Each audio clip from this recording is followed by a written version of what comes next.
আপোনাক অৱহেলা কৰাজন কোনোদিনেই আপোনাৰ আপোন নাছিল। তেওঁ মাত্ৰ মিছা অভিনয় কৰিছিল আপোন হোৱাৰ। নিজৰ প্ৰয়োজনত আপোন বুলি ভবাজনে অপ্ৰয়োজনত আপোনাক অচিনাকি বুলি ক'বলৈও কুণ্ঠাবোধ নকৰে। যিদিনা তুমি মোক বুজিবা যে মোতকৈ বেছি আৰু তোমাক কোনেও ভাল পোৱা নাছিল, সেইদিনা তুমি মোতকৈও বেছি কান্দিবা। সকলো ব্যক্তিয়ে ভাল পাব জানে, কিন্তু কিছুমানহে এনে ব্যক্তি আছে যিয়ে ভাল পোৱাবোৰ এজনৰ মাজতে সীমিত ৰাখে।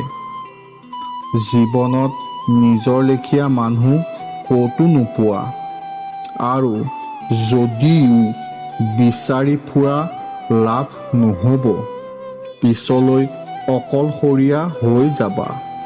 ইয়াত যিজন মানুহ যেনেকৈ আছে তেনেকৈ মানি লোৱাই ভাল।